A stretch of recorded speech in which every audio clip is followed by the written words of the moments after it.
আল্লাহর সবচেয়ে প্রিয় মানুষ ছিলেন নবী রাসূলগণ, কিন্তু তাদের জীবন কখনো আরাম-আয়েশে ভরা ছিল না, বরং তাদের জীবন ছিল দুঃখ, কষ্ট, ত্যাগ ও ধৈর্যের এক অনন্য ইতিহাস। অনেক সময় আমাদের মনে প্রশ্ন আসে, আল্লাহ যাদের ভালোবাসেন তাদের জীবনেই কেন এত কষ্ট আসে? আসলে আল্লাহ তার প্রিয় বান্দাদেরকে পরীক্ষার মাধ্যমে আরও উচ্চ মর্যাদা দান করেন এবং তাদের ধৈর্যের মাধ্যমে মানুষের জন্য শিক্ষা রেখে যান। নবী রাসূলদের জীবনের দিকে তাকালে দেখা যায় কষ্ট মানেই আল্লাহ রাগ নয়, বরং কষ্ট অনেক সময় আল্লাহর পক্ষ থেকে বিশেষ পরীক্ষা, যাতে বান্দার ঈমান আরও দৃঢ় হয় এবং তার আত্মা আরও পবিত্র হয়। হযরত নূহ আলাইহিস সালাম তার কওমকে ৯৫০ বছর আল্লাহর পথে ডাক দিয়েছিলেন। এত দীর্ঘ সময় ধরে তিনি মানুষকে সত্যের পথে আহ্বান করেছেন, কিন্তু অধিকাংশ মানুষ তার কথা শোনেনি। তারা তাকে পাগল বলেছে, অপমান করেছে এবং ঠাট্টা করেছে। এমনকি তিনি যখন আল্লাহর নির্দেশে নৌকা বানাচ্ছিলেন, তখন মানুষ হাসাহাসি করে বলতো, পানির কোনো অস্তিত্বই নেই আর সে নৌকা বানাচ্ছে। তবুয়া নূহ আলাইহিস সালাম থেমে যাননি, কারণ তিনি জানতেন মানুষের কথা নয়, আল্লাহর কথা সত্য। এরপর যখন আল্লাহর শাস্তি এলো এবং প্লাবনে চারদিক ডুবে গেল, তখন নূহ আলাইহিস সালাম নিজের সন্তানকেও হারালেন। একজন নবীর জন্য নিজের সন্তানকে হারানো ছিল সবচেয়ে বড় কষ্টের মুহূর্ত, কিন্তু তিনি আল্লাহর সিদ্ধান্তের সামনে মাথা নত করে ধৈর্য ধরেছিলেন। এই ঘটনা আমাদের শেখায়, কখনো কখনো জীবনে এমন কষ্ট আসে যা মানুষ সহ্য করতে পারে না, কিন্তু আল্লাহর উপর ভরসা করলে ধৈর্য পাওয়া যায়। হযরত ইব্রাহিম আলাইহিস সালাম ছিলেন তাওহীদের মহান দায়ী। তিনি সত্যের কথা বলেছিলেন বলে মানুষ তাকে আগুনে নিক্ষেপ করেছিল।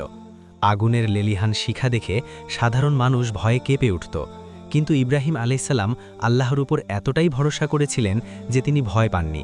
তিনি শুধু বলেছিলেন, হাসবুনাল্লাহু ওয়া নি'মাল ওয়াকিল, অর্থাৎ আল্লাহই আমার জন্য যথেষ্ট।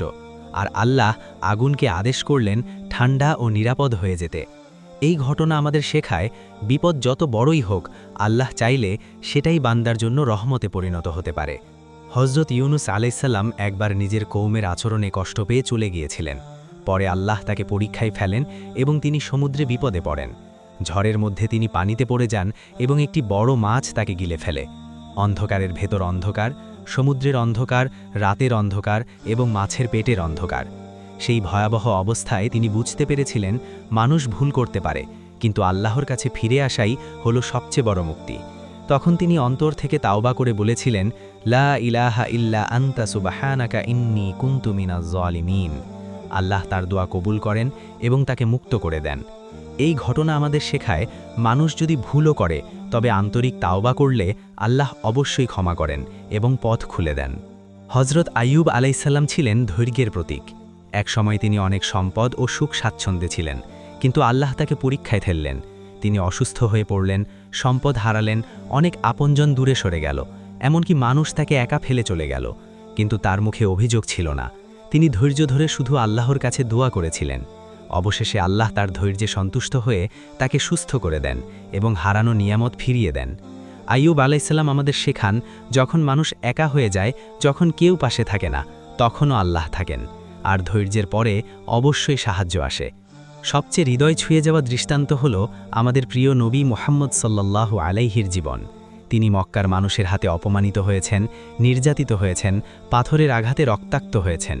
তায়েফে তাকে এমনভাবে আঘাত করা হয়েছিল যে তার জুতো রক্তে ভরে গিয়েছিল, কিন্তু তিনি কখনো প্রতিশোধ চাননি, বদদোয়া করেননি, বরং তিনি বলেছেন, হে আল্লাহ, এদের হেদায়েত দাও, তারা জানে না।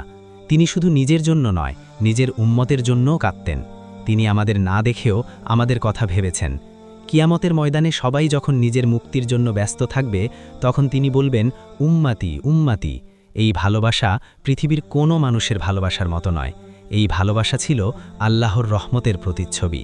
নবী রাসূলদের জীবন আমাদের শেখায়, দুঃখ, কষ্ট এবং বিপদ আসা মানেই আল্লাহ দূরে সরে গেছেন এমন নয়, বরং আল্লাহ কখনো কখনো বান্দাকে কষ্ট দিয়ে তার অন্তরকে পরিষ্কার করেন, তাকে আরও বেশি আল্লাহমুখী করেন এবং তাকে বড় মর্যাদা দান করেন।